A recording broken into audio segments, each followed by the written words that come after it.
Chers abonnés et fidèles téléspectateurs de Kivu Connect Info, nous vous souhaitons la bienvenue sur votre chaîne d'information indépendante, professionnelle et engagée au service de la vérité. Merci de continuer à nous faire confiance pour suivre l'actualité en République démocratique du Congo et dans toute la région des Grands Lacs. En ce vendredi 6 février 2026, la situation sécuritaire en République démocratique du Congo, particulièrement dans sa partie orientale, connaît de nouveaux développements préoccupants enregistrés dans l'après-midi. Les informations les plus récentes font état d'une intensification des combats, d'une pression humanitaire croissante et d'un climat général d'instabilité persistante malgré les efforts diplomatiques en cours. Dans l'est de la RDC, les affrontements armés se sont poursuivis et intensifiés au cours de l'après-midi, notamment dans les provinces du Sud Kivu et du Nord Kivu. Plusieurs sources locales font état d'échanges de tirs soutenus entre les forces armées de la RDC et des groupes armés actifs dans ces zones, aggravant une situation déjà extrêmement fragile. Les hauts plateaux du Sud Kivu,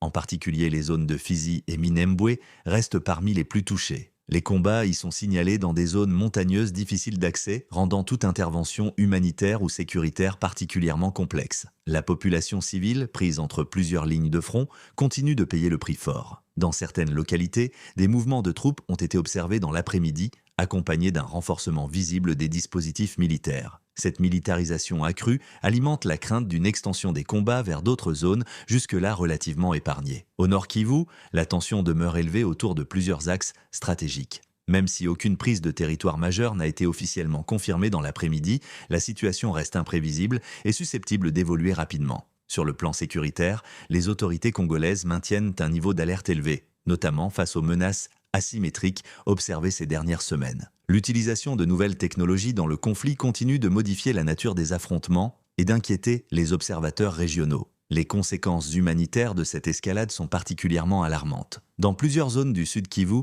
des centres de santé font état d'un afflux massif de blessés civils, victimes des combats ou de déplacements forcés. Les structures médicales, déjà fragilisées par un manque chronique de moyens, peinent à répondre aux besoins. Des hôpitaux signalent des pénuries de médicaments essentiels et un manque criant de personnel médical. Les organisations humanitaires locales lancent de nouveaux appels à l'aide afin d'éviter une détérioration encore plus grave de la situation sanitaire. Les déplacements de population se poursuivent également. Des familles entières fuient leur village, cherchant refuge dans des zones perçues comme plus sûres ou dans des sites de déplacés internes déjà surchargés. Ces mouvements massifs compliquent davantage la gestion de la crise humanitaire. Plusieurs axes routiers ont été temporairement perturbés ou rendus impraticables, limitant l'accès humanitaire et l'évacuation des blessés vers des centres spécialisés. Cette situation accentue l'isolement de certaines communautés. Sur le plan politique, les autorités de Kinshasa suivent de l'évolution de la situation avec attention. Des réunions de sécurité ont été organisées dans l'après-midi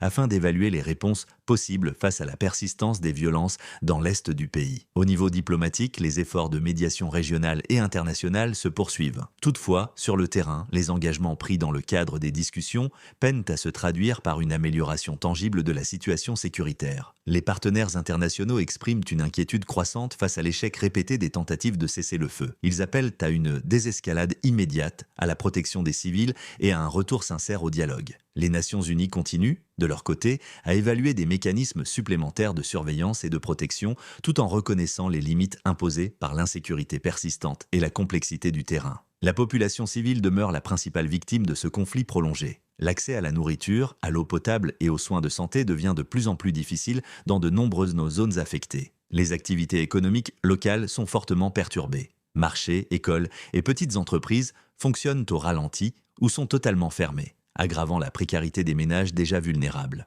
Sur les médias locaux et les réseaux sociaux, les témoignages se multiplient. Ils décrivent une population épuisée, confrontée à des années de violence, de déplacement et d'incertitude permanente. Malgré ce contexte sombre, des initiatives communautaires continuent d'émerger. Des citoyens, leaders communautaires et organisations locales s'efforcent d'apporter un soutien minimal aux populations les plus vulnérables, souvent au péril de leur propre sécurité. Les analystes s'accordent à dire qu'une solution durable à la crise congolaise ne peut être uniquement militaire. Elle nécessite une approche globale intégrant dialogue politique, justice, développement économique et réconciliation sociale. En conclusion, chers abonnés de Qui vous connecte info, la situation sécuritaire dans l'est de la République démocratique du Congo reste extrêmement volatile en cette fin d'après-midi du 6 février 2026. L'intensification des combats, la détérioration de la situation humanitaire et l'absence de progrès significatifs sur le terrain soulignent l'urgence d'une réponse coordonnée et durable. Notre équipe continuera à suivre de près l'évolution de cette crise et à vous fournir une information fiable, équilibrée et professionnelle.